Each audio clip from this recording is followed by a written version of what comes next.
Hello everyone. आज के lecture में हम डिस्कस करेंगे आपका टॉपिक किशोरावस्था और इससे काफी क्वेश्चंस आपके पूछे जाते हैं। तो चलिए स्टार्ट करते हैं।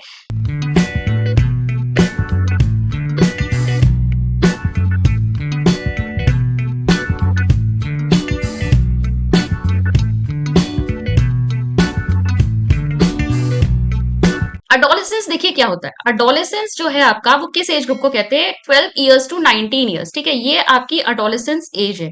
और अडोलेसेंस का मीन्स क्या होता है? या तो टू इमर्ज मतलब उभरना, टू अचीव आइडेंटिटी अपनी एक आइडेंटिटी को प्राप्त करना। बेसिकली हम देखें तो ये जो अडोलेसेंस टर्म है ये आपका एक लैटिन वर्ड से आया है जो है अडोलिसियर। और अडोलिसियर का मतलब क्या होता है? टू ग्रो या टू ग्रो टू मेच्योरिटी, परिपक्वता तक वृद्धि होना। ठीक है, the time of growing up of from childhood to adulthood is known as adolescence. तो आपका बाल्यपन से, ठीक है, बाल्य अवस्था से जो आप वयस्क यानी अडल्टहुड में आते हो, इसके बीच का जो टाइम है, जो ट्रांजिशन है, वही अडोलेसेंस है। और इस पीरियड को हम टीन एज कहते हैं, क्योंकि यहां पर आप देखेंगे 12 के बाद जैसे 13 आया, 13, 14, 15, 16, 19 तक जो जा रहा है ये टीन आ रहा है ना, तो इसलिए इसे टीन एज भी कहा जाता है और इस पीरियड के बच्चों को टीन एजर्स कहते हैं। देखिए हिंदी में भी आप देख सकते हैं किशोरावस्था, जो कि आपका यहाँ एज ग्रुप लिखा हुआ है। किशोरावस्था का मतलब क्या है? पहचान को प्राप्त करना या उभरना। लैटिन शब्द एडोलोसेर से आया है और इसका मतलब बढ़ना होता है परिपक्वता तक। ठीक है, आगे बढ़ेंगे।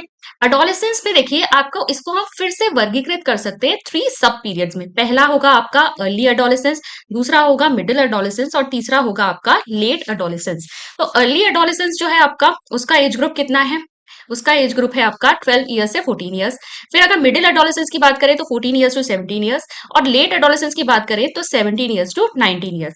एक चीज और ध्यान में रखेंगे, अभी हमने एडोलेसेंस के बारे में पढ़ा कि उसका एज ग्रुप कितना था? 12 से 19। अगर हम WHO के अकॉर्डिंग देखें तो WHO ने जो अडोलेसेंट है उसकी एज को कितना बताया है? 10 से लेकर 19। तो 10 वर्ष से 19 वर्ष के बीच में जो बच्चे हैं वो एज ग्रुप जो है उसे अडोलेसेंस कहा गया है according to WHO, world health organization. ठीक है, आगे बढ़ेंगे।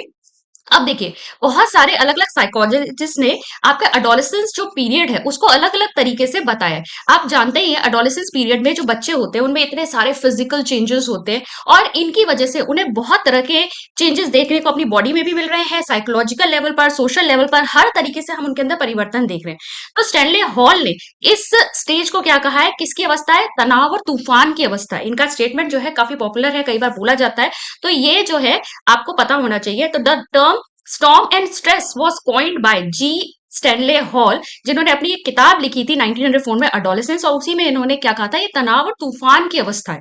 ठीक है, क्योंकि यहाँ पे इतने परिवर्तन हो रहे हैं, इतनी ज्यादा जो है अलग अलग चेंजेस से किशोर गुजर रहा है। इसके अंतर्गत आप ये भी देखेंगे कि यहाँ पर जो उनके मित्र होते हैं, जो पीयर ग्रुप होता है, उसका जो प्रभाव है वो बहुत ज्यादा होता है एक किशोर के ऊपर। और बच्चों में कहीं ना कहीं एक रिबेल की भावना आती है। वो अपने पेरेंट्स की बात नहीं सुनते, स्वतंत्र होना चाहते हैं, पेरेंट्स जो भी कह रहे हैं उन्हें गलत लगता है, एक विरोध की भावना उनके अंदर होती है। और इसीलिए इस स्टेज को क्या है? तनाव और तूफान की अवस्था भी कहा गया। अगर हम H.E. जोन्स के अनुसार देखें तो एडोलेसेंस क्या है? Period of repetition of infancy, कहीं ना कहीं शैशवावस्था का दोहराव है ये।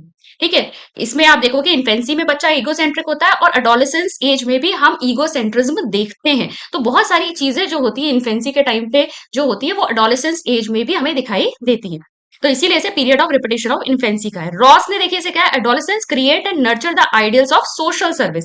तो इन्होंने क्या बताया कि जो किशोर होते हैं उनमें जो है समाज सेवा के भाव बहुत ज्यादा होते हैं, आदर्श होते हैं उनके अंदर।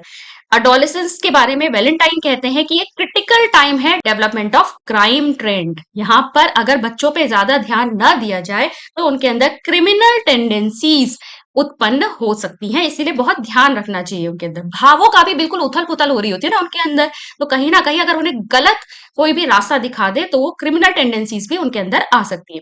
प्रो एंड प्रो का क्या कहना है कि adolescents represent the power of the present and the hope of the future. Power of present, वर्तमान की जो शक्ति है वो दिखा रहे हैं, और प्लस फ्यूचर के लिए उनके अंदर होप होता है कि कल को वो क्या करके दिखाएंगे। ठीक है, अर्थर जर्शीट का कहना है कि adolescence is the time in which the thinking person makes the transition from childhood to maturity. तो एक ट्रांजिशन पीरियड है जिसमें जो व्यक्ति है उसकी सोच कहीं ना कहीं चाइल्डहुड से मेच्योरिटी की तरफ बढ़ती है। स्टैनले हॉल का तो देखिए हमने पढ़ ही लिया स्टेटमेंट अभी ऊपर। तो ये पूरा स्टेटमेंट ये है कि adolescence is the period of great stress, strain, storm and strike, ठीक है, ये आपका स्टैनले हॉल ने कहा है। तो ये बहुत सारी देखिए यहाँ पर आपकी बातें लिखी गई हैं। Adolescence is a span of year during which boys and girls move from childhood to adulthood mentally, emotionally, socially and physically. यही चीजें आपकी हिंदी में भी दी हुई है, इसको आप चेक कर सकते हैं। अगर हम ब्रॉडली क्लासिफाई करें तो जो पैटर्न ऑफ डेवलपमेंट है वो आपको किस तरीके का दिखाई देगा। तो डेवलपमेंटल पैटर्न जो है एडोलेसेंस में हम देखेंगे तो 6 मेजर डोमेन्स में हम इन्हें कैटेगराइज कर सकते हैं। Physical development, mental development, social development, emotional development, moral development and language development. ठीक है, ये सारी चीजें ऐसे हमने डोमेन्स ऑफ डेवलपमेंट में भी देखी थी, पर हम स्पेसिफिकली अभी यहाँ अडोलेसेंस को लेकर देखेंगे कि जो आपके किशोर होते हैं उनमें हमें किस तरीके के चेंजेस देखने को मिलते हैं। तो अगर हम फिजिकल डेवलपमेंट की बात करें तो यहाँ पर से देखिए आपके क्वेश्चंस भी बहुत आए हुए, तो इसको जरा अच्छे से समझ लीजिएगा। तो बायोकेमिकल चेंजेस जो होते हैं बॉडी में, बेसिकली आप कहेंगे कि एडोलेसेंस एज वो एज है जहां पर बॉडी जो है फुल्ली ग्रो हो जाती है। हाइट की बात कर ले, वेट की बात कर ले, ये सारी चीजें जो है वो सब अपनी फुल अटेनमेंट पे पहुंच जाती है। ठीक है, जैसे कि आप देखेंगे चाहे हम मस्कुलर ग्रोथ की बात करें, हाइट की बात करें, तो ये सारी चीजें जो है हाइट जितनी अटेन होनी होगी हो जाएगी एडोलेसेंस एज में। हालांकि हमें थोड़ा बहुत चेंजेस क्या देखने को मिलता है कि गर्ल्स में जो है हाइट बढ़ना जो है वो पहले ही रुक जाता है, जबकि बॉयज में थोड़ा बाद में होता है। इसके अलावा जो मोस्ट स्ट्राइकिंग फिजिकल चेंज जो इनकी बॉडी में होता है वो है सेक्सुअल मेच्योरेशन अटेन करना, यानी प्यूबर्टी आना।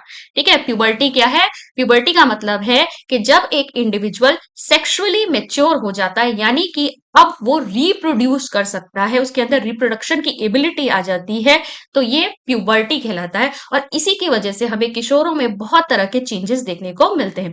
फिर आपका जानते हैं आप जितने भी सिस्टम्स वगैरह भी जो होंगे फिजिकल बॉडी के अंदर, वो सारे ही जो हैं डेवलप हो जाते हैं फुल्ली। और ये सारे चेंजेस जो हैं, चाहे प्यूबर्टी से रिलेटेड चेंजेस हो, चाहे फुल जो ग्रोथ उनकी हो रही है, क्योंकि आपने देखा होगा कि हमने पहले भी पढ़ा है कि जब इन्फेंसी होती है तब डेवलपमेंट बहुत तेजी से होता है, फिर चाइल्डहुड के टाइम पर आपका डेवलपमेंट थोड़ा सा स्लो हो जाता है, और अडोलेसेंस के टाइम पर ये फिर से जो है काफी तेजी से होता है। और यहाँ पर हम इसे कहते हैं कि हमें क्या देखने को मिलता है? हमें देखने को मिलता है ग्रोथ स्पर्ट।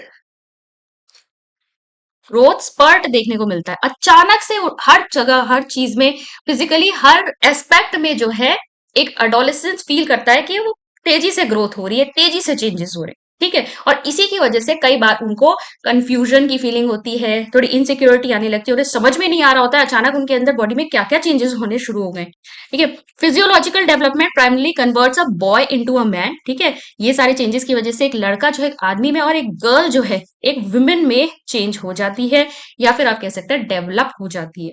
बेसिकली यहाँ पर क्या है? इमोशनल, सोशल, इंटेलेक्चुअल और इकोनॉमिक मेच्योरिटी जो है बच्चों में आ जाती है। इसके लिए अगर हमें करेक्टरिस्टिक फीचर देखें रिस्पेक्टिव सेक्सेस का, तो यहाँ पर क्या है? वॉइस, वॉइस में चेंज आता है। जो गर्ल्स की आवाज है वो थोड़ी सी सॉफ्ट हो जाती है, श्रिल हो जाती है, थोड़ी तीखी सी हो जाती है, और जो बॉयज की आवाज है वो डीप हो जाती है, थोड़ी भारी हो जाती है। आपने देखा होगा कि एक पॉइंट ऑफ टाइम आता है एडोलेसेंस की एज में जहां उनकी वॉइस क्रैक करती है। ठीक है, क्योंकि उस समय वॉइस जो है ट्रांजिशन के स्टेट में है, चेंज हो रही है। जो पहले बच्चे वाली आवाज थी वो अब थोड़ी सी भारी होना शुरू हो रही है, तो क्रैक करने लगती है। ये सब किसकी वजह से होता है? देखो, इस पर क्वेश्चन पूछा गया, इसीलिए मैं बता रही हूँ। When the larynx grows larger during puberty it sticks out at the front of the throat. आपने देखा होगा लड़कों के यहाँ गले में, थ्रोट में देखेंगे थोड़ा सा उभार जैसा वो दिखाई देना लगता है, तो वो लैरिंग्स जो है उनका वो बड़ा होने लगता है, ग्रो होने लगता है। उसी को हम क्या कहते हैं? Adam's apple. ठीक है, this is responsible for the change in the voice also. तो एडम्स एप्पल जो है इसके ऊपर भी आपका क्वेश्चन पूछा गया, तो आपको फिजिकल डेवलपमेंट में कुछ कुछ चीजें तो जरूर याद रखनी है। फिर हम बात कर लेते हैं आपके, यहाँ हिंदी में भी आप देख सकते हैं, एक एडोलेसेंस जो है वो जब प्यूबर्टी रीच करने वाला होता है, तो जो पिट्यूटरी ग्लैंड होता है वो आपका मास्टर ग्लैंड होता है, और ये एक हार्मोन सिक्रीट करता है, आपका फॉलिकल स्टिमुलेटिंग हार्मोन, जिसे हम FSH कहते हैं। ठीक है, इसकी वजह से हमें एडिशनल इफेक्ट्स देखने को मिलते हैं। गर्ल्स में जो FSH होता है वो ओवरीज को एक्टिवेट कर देता है, जो एस्ट्रोजन प्रोड्यूस करना शुरू करती है, और बॉयज में जो FSH होता है वो स्पर्म को डेवलप करना शुरू कर देता है। तो अगर हम रिस्पेक्टिव चेंजेस देखें क्या क्या हो रहे हैं, तो अडोलेसेंट मेल्स की अगर हम बात करें तो 4 से लेकर 12 इंच जो है इनकी बढ़ जाते हैं हाइट में। एज ऑफ प्यूबर्टी जो है इनकी क्या आती है? 9.5 से 14 ईयर। तो लड़कों में जो है प्यूबर्टी की एज वैसे थोड़ा सा लेट आती है, गर्ल्स में थोड़ा जल्दी आने लगती है।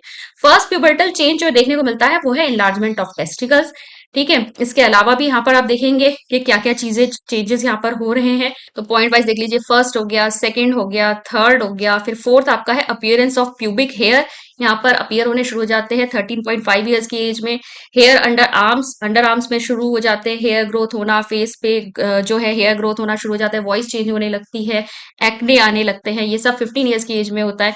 और नॉक्टर्नल इमिशंस, ठीक है, ये कुछ आपके ऐसे चेंजेस हैं जो एडोलेसेंट मेल्स में देखने को मिलते हैं। फिर अगर हम बात करें एडोलेसेंट फीमेल्स में क्या क्या चेंजेस हमें देखने को मिलते हैं, तो लगभग हाइट इनकी 2 से 10 इंचेस बढ़ती है। एज ऑफ प्यूबर्टी इनकी 8 टू 13 ईयर्स है, जैसा कि मैंने कहा था लड़कियों में थोड़ा जल्दी आती है। फर्स्ट प्यूबर्टल चेंज जो देखने को मिलता है वो ब्रेस्ट डेवलपमेंट होता है। प्यूबिक हेयर डेवलपमेंट जो है वो शुरू हो जाता है ब्रेस्ट डेवलपमेंट के बाद। हेयर अंडर आर्म इनके शुरू हो जाते हैं ग्रो होने 12 ईयर्स की एज में। फिर मेंस्ट्रुअल साइकिल इनका शुरू हो जाता है 10 टू 16.5 ईयर्स की एज में। गर्ल्स जो है experience puberty as a sequence of events, but their pubertal changes usually begin before boys of the same age। ठीक है, तो गर्ल्स की puberty जल्दी आती है। हार्मोन्स की बात कर लेते हैं क्योंकि इस पे भी क्वेश्चन आपका पूछा गया है। तो आपके मेल हार्मोन्स कौन से हैं? टेस्टोस्टेरोन, ठीक है, ध्यान में रखेंगे। टेस्टोस्टेरोन जो है मेल हार्मोन है। कौन प्रोड्यूस करता है? टेस्टिस प्रोड्यूस करती है, जिसका क्रूशियल रोल होता है एक तो आपके development and maintenance of male characteristics and sperm production. तो दो फंक्शन क्या होगा, एक तो स्पर्म प्रोडक्शन कराएगा और दूसरी चीज जो सेकेंडरी सेक्सुअल कैरेक्टरिस्टिक्स होती है, बियर्ड आना और वॉइस का हार्श होना, ये सारी चीजें जो है सेकेंडरी कैरेक्टरिस्टिक्स या मेल कैरेक्टरिस्टिक्स में आ जाती है। अगर हम फीमेल हार्मोन की बात करें तो यहाँ पर दो हैं, यहाँ पर ओ भी आएगा, एस्ट्रोजन एंड प्रोजेस्टेरोन। ठीक है, दो हार्मोन्स हैं। एस्ट्रोजन का काम क्या होता है, ये मेन हार्मोन है जो डेवलपमेंट ऑफ फीमेल कैरेक्टरिस्टिक्स के लिए रिस्पॉन्सिबल है और साथ साथ जैसे मेंस्ट्रुअल साइकिल हो गया, प्रेगनेंसी हो गई या मीनोपॉज हो गया, उसके लिए रिस्पॉन्सिबल होता है। अगर हम प्रोजेस्टेरोन की बात करें तो ये एस्ट्रोजन के साथ मिलकर यूट्रस को प्रिपेयर करता है प्रेगनेंसी के लिए और अर्ली स्टेजेस जो होती है प्रेगनेंसी में उसको सपोर्ट करता है। ठीक है, तो ये दो आपके हार्मोन्स जो है फीमेल हार्मोन्स है, एस्ट्रोजन एंड प्रोजेस्टेरोन, इसको भी ध्यान में रखेंगे। और मेल हार्मोन कौन सा है? टेस्टोस्टेरोन, इसको भी आपको ध्यान में रखना है। तो देखिए प्रॉपर फिजिकल डेवलपमेंट, अगर हमें हर चीज में देखो अब क्या हमें देखना है, क्योंकि आपका जो टॉपिक है वो ये है कि एडोलेसेंस क्या चीजें फेस कर रहे हैं और स्कूल या बाकी कम्युनिटी इनकी क्या रिस्पॉन्सिबिलिटी है। बेसिकली हमें स्कूल की बात करेंगे कि एजुकेशन सिस्टम को हम कैसे प्रिपेयर करें कि हम एडोलेसेंट की हेल्प कर पाए। ठीक है, तो फॉर प्रॉपर फिजिकल डेवलपमेंट क्या करना चाहिए? प्रोविजन होना चाहिए फिजिकल एक्सरसाइज का मॉर्निंग और इवनिंग में। मंथली हेल्थ चेकअप होना चाहिए स्कूल्स में। स्कोप होना चाहिए मैनुअल वर्क का घर पर भी और स्कूल पर भी। वेरियस टाइप्स ऑफ इंडोर और आउटडोर गेम्स और स्पोर्ट्स का आयोजन किया जा सकता है। डांस क्लासेस रखी जा सकती है गर्ल्स के लिए, मार्शल आर्ट रखे जा सकते हैं बॉयज और गर्ल्स के लिए। तो बेसिकली जहां भी इनको फिजिकल एक्टिविटी का मौका दिया जाए ताकि वो फिजिकली जो है फिट रहे, प्लस जो है इनको गाइड भी करना चाहिए। हेल्थ चेकअप तो हो ही रहे हैं, इनको पर्सनल हाइजीन के लिए, ठीक है, पर्सनल हाइजीन के लिए भी इनको गाइड करना चाहिए। ठीक है, क्योंकि इस समय इनके जो चेहरा वगैरह है पिंपल्स होते हैं, इनके ऑयल ग्लैंड्स बहुत ज्यादा एक्टिव होते हैं, इनके स्वेट ग्लैंड्स बहुत ज्यादा एक्टिव होते हैं। तो यहाँ पर इन्हें साफ सफाई रखने का भी हमें यहाँ पर प्रोविजन करना चाहिए कि इनको गाइडेंस प्रोवाइड की जाए कि कैसे अपनी हाइजीन का ध्यान रखना है। नेक्स्ट है आपका मेंटल डेवलपमेंट। तो मेंटल डेवलपमेंट में हम क्या देखेंगे, तो एडोलेसेंस वो एज होती है जहां पर बहुत अच्छी तरह कॉग्निटिव डेवलपमेंट हो जाता है। बेसिकली यहाँ पर जो थॉट प्रोसेस है वो बहुत ज्यादा यहाँ पर लॉजिकल हो जाएगा, तार्किक हो जाएगा, वैज्ञानिक हो जाएगा, सिस्टमैटिक हो जाएगा, व्यवस्थित हो जाएगा। एबिलिटी जो होती है इंटेलिजेंस की वो मैक्सिमम रीच हो जाती है जब बच्चा 16 से 17 साल का होता है। मेमोरी यहाँ पर बहुत स्ट्रांग हो जाती है, ट्रेमेंडसली डेवलप करती है। इसके अलावा एडोलेसेंस पीरियड में मैक्सिमम ग्रोथ और डेवलपमेंट होता है मेंटल फंक्शनिंग का। जितने भी आपके संज्ञानात्मक विकास से जुड़े हुए एस्पेक्ट्स हैं, सोचना, इमेजिन करना, याद रखना, ठीक है, क्रिटिकली एनालाइज करना, वो सारी चीजें आपकी एडोलेसेंट एज में जाकर कंप्लीटली डेवलप हो जाती है। ठीक है, यहाँ पे लिखा भी हुआ है ना, intelligence reaches it's climax during this period.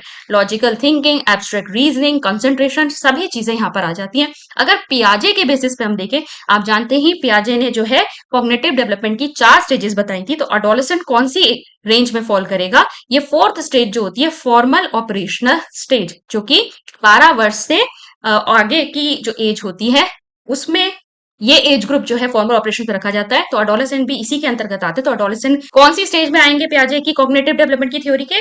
Formal operation यानी फोर्थ स्टेज में। ठीक है, ये आप देख सकते हैं। For more such content like share and subscribe our channel. और हमारे कोर्सेज को चेक करने के लिए डाउनलोड कीजिए अचीवर्स ऐप। अचीवर्स ऐप को डाउनलोड करने का लिंक नीचे डिस्क्रिप्शन बॉक्स में। प्रॉपर मेंटल डेवलपमेंट के लिए क्या करना चाहिए?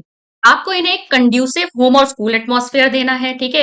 एक ऐसा वातावरण प्रोवाइड करना है जहां पर इनकी ये सारी जितने भी स्किल्स हैं जो इनके संज्ञानात्मक विकास से जुड़ी हुई हैं, उनको एक अच्छा एनवायरनमेंट मिले, अच्छी अपॉर्चुनिटी मिले ताकि वो अच्छी तरीके से डेवलप हो सके।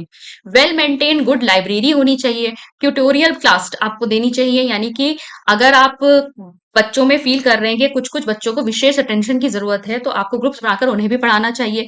डिस्कशन ग्रुप्स बनाने चाहिए, organizing various clubs of like music club, art और क्राफ्ट क्लब वगैरह बनाने चाहिए, जहां पर बच्चे रिक्रिएशनल एक्टिविटीज में भी इन्वॉल्व होकर चीजें सीख सकें। सर्विसेज जो होती हैं एजुकेशनल और वोकेशनल गाइडेंस की, वो इन्हें प्रोवाइड करनी चाहिए, क्योंकि आगे जाकर फ्यूचर में इनको कोई ना कोई जॉब लेनी है, कोई ना कोई काम करना है, तो इन्हें कंफ्यूजन्स होती हैं करियर को लेकर और बहुत सारी एंग्जाइटी होती है, तो उसको सॉल्व करने के लिए हम क्या कर सकते हैं, एजुकेशनल और वोकेशनल गाइडेंस दे सकते हैं। Organizing excursion and field trip, जहां पर बच्चों को बहुत कुछ सीखने को मिल जाता है। डिफरेंट असाइनमेंट्स देने चाहिए according to the intelligence and abilities. अलग अलग बच्चों में अलग अलग प्रकार की क्षमताएं होती हैं, बुद्धि होती है, तो उसके अकॉर्डिंग इनको असाइनमेंट्स देने चाहिए। और योगा और मेडिटेशन को भी इंक्लूड करना चाहिए। फिर हम बात करते हैं सोशल डेवलपमेंट की। तो सोशल डेवलपमेंट में भी हमें यहाँ पर काफी सारे चेंजेस देखने को मिलते हैं। सोशल डेवलपमेंट का मतलब क्या होता है कि इंडिविजुअल जो है कैसे सोसाइटी का एक यूजफुल मेंबर बनेगा और कैसे वो उस ग्रुप का हिस्सा बन के रहेगा। तो अगर हम एडोलेसेंस की बात करें तो ये कैसा पीरियड है, सोशल डेवलपमेंट और एडजस्टमेंट का ही पीरियड है। यहाँ पर जो बच्चा जो है फिर से एडजस्टमेंट प्रॉब्लम्स फेस करता है, क्योंकि देखिए उसकी एज ग्रुप ये है कि ना तो वो बड़ों में है ना वो बच्चों में है। ठीक है, बच्चों के साथ खेलना उसको खुद भी पसंद नहीं होता, बड़े लेकिन उसे क्या करते हैं, एकदम से बड़ा भी नहीं मान रहे हैं, वो उसको कहीं ना कहीं बच्चे की तरह ट्रीट कर रहे हैं। तो यहाँ पर एक एडोलेसेंट जो होता है एडजस्टमेंट प्रॉब्लम्स फील कर रहा होता है। एडोलेसेंट क्या करता है, यहाँ पर इंडिपेंडेंट मैनर में एक्ट करता है। वो पेरेंट्स जो हैं उनके तरफ थोड़ा सा क्रिटिकल हो जाता है। वो अगर उसे पेरेंट्स अगर उस बच्चे को बच्चों की तरह ट्रीट करें तो उसको बुरा लगता है, वो सोचता है कि मुझे ग्रोन अप की तरह क्यों नहीं ट्रीट किया जा रहा है। इसके अलावा अडोलेसेंट जो है वो बहुत ही स्ट्रांग उनके अंदर सेंस होता है पेट्रोइटिज्म का, ठीक है, देशभक्ति का, ये सोशल सर्विस का, इस तरह के उनके अंदर भाव होते हैं, जिसकी वजह से वो सोशल सर्विसेज में इन्वॉल्व होते हैं ताकि वो सोसाइटी में चेंज ला सके। मोस्ट इंपॉर्टेंट है social development during this period is the increase influence of peer group. यहाँ पर एक अपने साथी संगी का एक पूरा ग्रुप बन जाता है और वो जो है आप उसके लिए ज्यादा इंपॉर्टेंट होते हैं। किससे ज्यादा इंपॉर्टेंट है, फैमिली से, पेरेंट्स से भी ज्यादा इंपॉर्टेंट उसका पीयर ग्रुप होता है, जिसका हिस्सा बनने के लिए वो कुछ भी कर सकता है।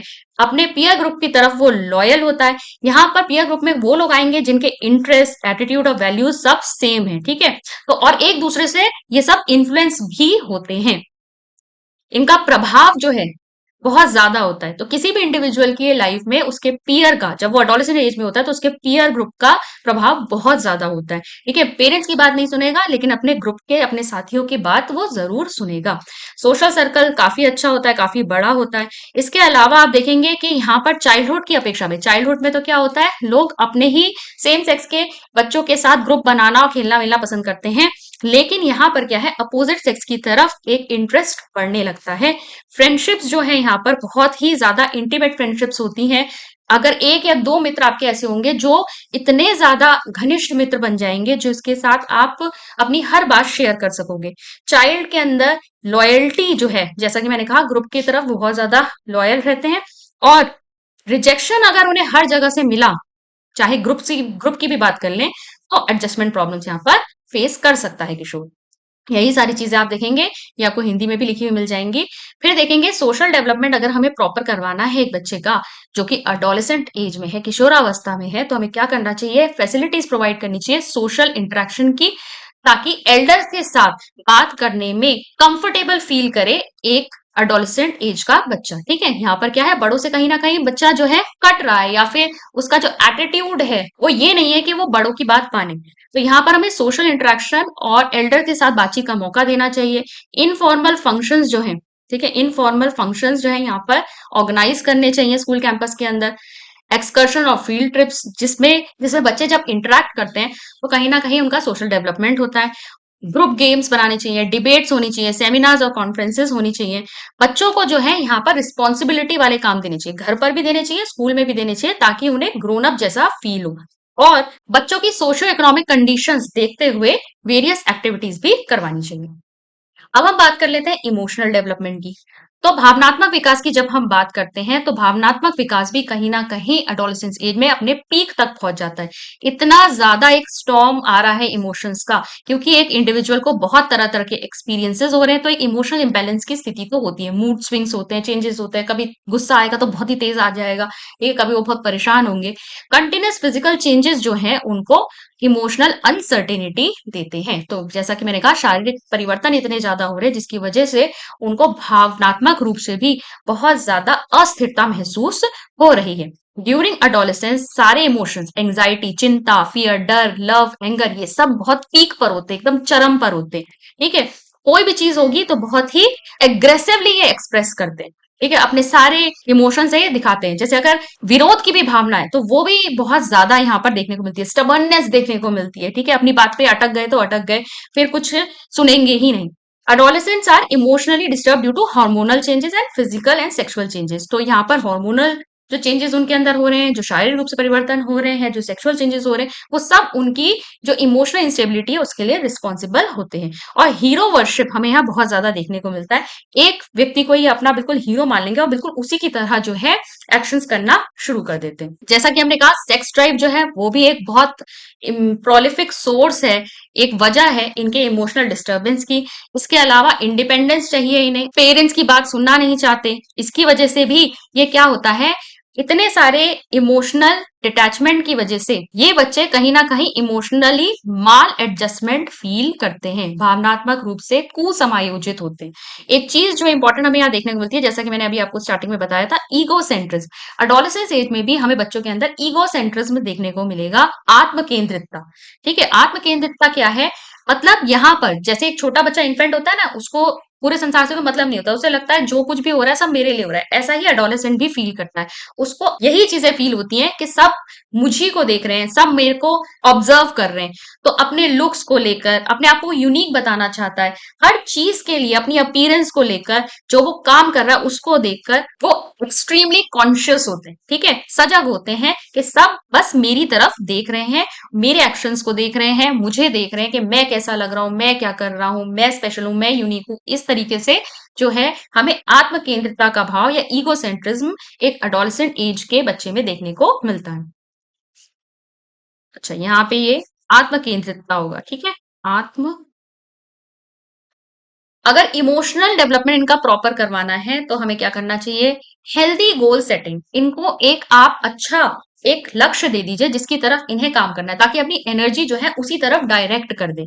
फिर है फ्रीडम देना चाहिए इनको एक्शंस के लिए, कि मतलब भाई तुम रिस्पॉन्सिबल हो, तुम ये काम कर सकते हो विद इन लिमिट। ठीक है, आप उनकी एक लिमिट बना दीजिए, ये नहीं कि कुछ भी कर सकते हो, लेकिन आप उसे स्वतंत्रता दीजिए काम करने की खुद से। Keeping emotional wellbeing in a priority, सबसे पहले आपको क्या ध्यान में रखना है कि बच्चा जो है भावनात्मक रूप से स्वस्थ हो, उसे अपनी प्रायोरिटी बनाना है। Keeping busy to adolescent with various activities, ज्यादा से ज्यादा गतिविधियों में अडोलेसेंट को जो है इंडल्ज कीजिए, जिससे कि वो बिजी रहे अच्छे कामों में और उसका ध्यान इधर उधर चीजों में ना जाए और वो डिस्ट्रैक्ट होकर गलत तरफ ना झुके। Engaging in quality interactions with elders and peers, तो बड़ों के साथ या अपने साथी समूह के साथ जो उसका इंटरेक्शन हो रहा है वो गुणवत्ता वाला होना चाहिए। Providing opportunities to take part in different activities in school, तो स्कूल में होने वाली जितनी भी एक्टिविटीज हैं उसमें पार्टिसिपेशन का मौका देना चाहिए। जब बच्चों को ना आप इंडल्ज कर दोगे एक्टिविटीज वगैरह में, तो उन्हें गलत चीजों की तरफ जाने का समय कम मिलेगा, इमोशनल इंस्टेबिलिटी भी कहीं ना कहीं कम होगी। मेंटेनिंग पॉजिटिव रिलेशनशिप्स, पेरेंट्स के साथ, टीनेजर्स और पेरेंट्स के बीच में जो एक हेल्दी रिलेशनशिप होना चाहिए।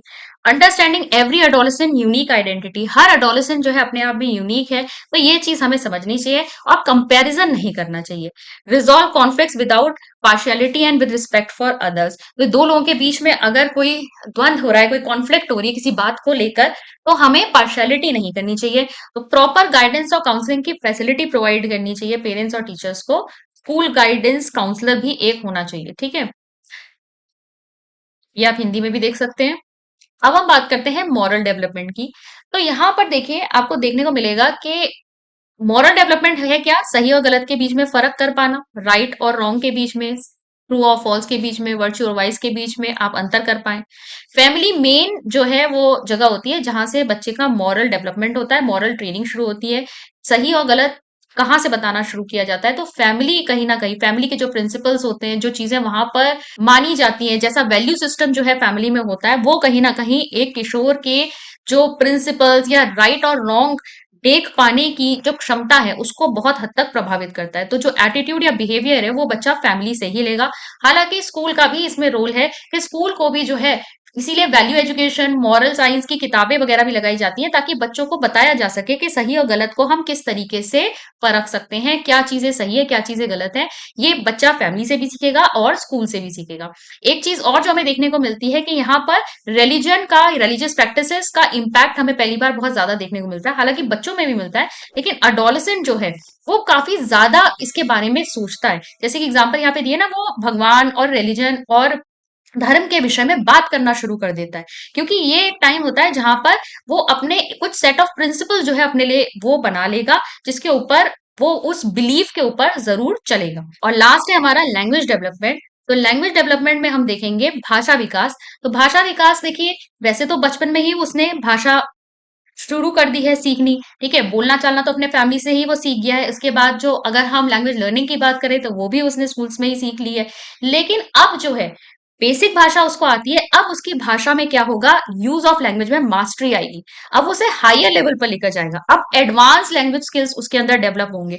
अब वो ज्यादा कॉम्प्लेक्स सेंटेंसेस, ज्यादा जटिल वाक्य बना सकता है, ओरल स्टेटमेंट बना सकता है, लिख सकता है। उसके जो लिखने की शैली है, जो बोलने की शैली है, उसमें अब बहुत ज्यादा परिवर्तन हम देखने को मिलेंगे, काफी मेच्योरिटी उसमें दिखाई देगी। ठीक है, ability to understand use figurative language use करना शुरू कर देगा वो। ठीक है, जिसमें हम अलंकार वगैरह यूज करते हैं ना। ठीक है, तो इस तरह की भाषा जो है अब उसके द्वारा हमें इस्तेमाल करती हुई दिखाई देगी। इसके अलावा हम यहाँ पर देखेंगे कि क्योंकि इस उम्र के बच्चे एब्स्ट्रैक्ट थिंकिंग स्किल्स डेवलप कर लेते हैं, यानी अमूर्त सोच का विकास उनके अंदर हो जाता है, तो ये चीज उनको एक क्षमता देती है कि वो वर्ड एसोसिएशन बेटर कर सकते हैं, किस चीज को किसके लिए वो स्टैंड कर रहे हैं। ठीक है, एब्स्ट्रैक्टली कोई चीज उन्हें किसी और की तरह लग रही है, तो वो चीज को वो अब एक्सप्रेस कर पाएंगे बहुत अच्छी तरीके से, जैसे कविताएं वगैरह भी लिखना शुरू कर देते हैं ना। तो ये सारी चीजें जो है हमें इस एज के बच्चों में दिखाई देती हैं। ये आप देख सकते हैं, हिंदी में भी दिया हुआ है। इसके अलावा आप देख सकते हैं कि कॉमन प्रॉब्लम्स जो है हमें एडोलेसेंट एज के बच्चों में क्या देखने को मिल सकती है। अगर हमने इतने सारे चेंजेस देखे तो कहीं ना कहीं कुछ रिस्क भी होते हैं कि बच्चों के अंदर प्रॉब्लम्स डेवलप हो जाए। वैसे तो क्या है, इन सभी चेंजेस से डील कर पाते हैं बच्चे, जो भी उनके अंदर physical changes, hormonal changes, emotional changes हो रहे हैं। आसपास जो पेरेंट्स होते हैं, टीचर्स होते हैं, कहीं ना कहीं हेल्प करते हैं उनको समझाने में, इन चीजों के साथ बैलेंस बनाने में। लेकिन फिर भी अगर कुछ बच्चे जो हैं वो ठीक से इन चीजों के बीच में बैलेंस ना बना पाए तो कुछ प्रॉब्लम्स भी हमें देखने को मिल सकती हैं। वो क्या हो सकती हैं, जैसे कि ड्रग और एल्कोहल का यूज शुरू कर सकते हैं बच्चे। ठीक है, अनसेफ सेक्सुअल एक्टिविटीज में इंडल्ज हो सकते हैं, डिप्रेशन का शिकार हो सकते हैं, सुसाइडल टेंडेंसीज यहाँ पे डेवलप हो सकती है, एग्रेसिव यानी आक्रामक व्यवहार जो है बच्चों का देखने को मिल सकता है, चिंता, स्ट्रेस के जो प्रॉब्लम्स है वो भी हमें देखने को मिल सकती हैं। कॉन्फ्लिक्ट हो सकता है टीनेजर्स और पेरेंट्स के बीच में, अपने माता पिता के साथ जो है उनका कॉन्फ्लिक्ट हमें देखने को मिलता है। सोशल प्रॉब्लम्स देखने को मिलती है, डेटिंग और रिलेशनशिप से रिलेटेड प्रॉब्लम्स हमें देखने को मिलती है। गिल्ट फीलिंग यहाँ पर आ सकती है बच्चों के अंदर फिजिकल चेंजेस को लेकर। इसके अलावा ईटिंग डिसऑर्डर हमें देखने को मिल सकते हैं, ये कोई बहुत ज्यादा खाना शुरू कर देते हैं, कोई एकदम से खाना छोड़ देते हैं। तो ये जो है ये हमें ईटिंग डिसऑर्डर्स के रूप में यहाँ पर जो चिंता है वही कहीं ना कहीं इस तरीके से प्रकट हो रही होती है। तो ये सारी चीजें हमें देखने को मिलती हैं। ये आप हिंदी में भी देख सकते हैं। देखिए कुछ क्वेश्चंस देखते हैं जो आपके केवीएस एग्जाम में आए हुए हैं इससे रिलेटेड। तो in the context of puberty which one of the following is absolutely correct option. ठीक है, तो प्यूबर्टी मैंने आपको बताया यहाँ पर, तो यहाँ पर हार्मोन से रिलेटेड क्वेश्चन पूछा हुआ है। तो पहला है estrogen and progesterone are female sex hormones, वैसे ये स्टेटमेंट करेक्ट है, अभी हमने पढ़ा। Androgen and testosterone are female sex hormone, नहीं, बिल्कुल नहीं। Estrogen and progesterone are male sex hormone, नहीं। और फोर्थ है androgen and testosterone are male sex hormone, तो हाँ ये दोनों ही है, तो इसको आप ध्यान में रखेंगे। तो आपका फर्स्ट एंड फोर्थ है, तो ऑप्शन आपके ये दिए हुए हैं, तो इसमें आपका सही आंसर क्या है, आंसर नंबर 3। नेक्स्ट देखेंगे, the following example would best explain moral development of child. तो मॉरल डेवलपमेंट हमें कहाँ से दिखाई दे रहा है, argument with a friend on social conflict, differentiating between good and bad, crying over a pet dogs death, या distribution in birthday sweets. तो यहाँ पर मॉरल डोमेन आपका क्या है, differentiating between good and bad. Third है आपका which one of the following characteristic feature is prominent among adolescent. तो अडोलेसेंट में हमें क्या देखने को मिलेगा, कौन सी विशेषता, high degree of concentration, good degree of commitment, freedom and revolt feeling, show sympathy to everyone. तो इसका सही आंसर क्या होगा? फ्रीडम एंड रिवोल्ट फीलिंग, स्वतंत्रता और विद्रोह की भावना इनके अंदर होती है। Question number 4, which characteristic does not belong to adolescent stage? Highly critical of social evils and injustice, pronounced group loyalty, forming groups among members of same sex, a period of intense emotions। तो यहाँ पे not पूछा है, ठीक है, आपसे not पूछा हुआ है, तो नॉट में क्या आएगा? Forming groups among members of same sex. जो ये सेम सेक्स के साथ ग्रुप बनाना है, ये हमको चाइल्डहुड में नजर आता है, अडोलेसेंट एज में अपोजिट सेक्स की तरफ ज्यादा अट्रैक्शन नजर आता है। तो आपका ये थर्ड होगा। क्वेश्चन नंबर 5 देखते हैं, what would be the major challenge to tackle adolescence in school? Restlessness, low attention, high degree of wisdom, aggression. तो अगर हम स्कूल में किशोरावस्था से अगर हम टैकल करना चाहें तो क्या चुनौती हो सकती है? तो एग्रेशन जो है वो एक चुनौती हो सकती है, आक्रामकता। और लास्ट क्वेश्चन देखेंगे, in the case of adolescence the peers, parents and teachers have no influence on their cognitive development, social development, physical development, emotional development. तो इसका सही आंसर होगा फिजिकल डेवलपमेंट, यानी शारीरिक विकास। तो शारीरिक विकास पे प्रभाव नहीं होता है पीयर्स, पेरेंट्स या टीचर्स का। तो ये था आपका adolescence का टॉपिक, और इसमें से काफी क्वेश्चंस आपके पूछे जाते हैं। आई होप ये टॉपिक क्लियर हुआ होगा। मैं मिलती हूँ आपसे नेक्स्ट वीडियो में। Thank you.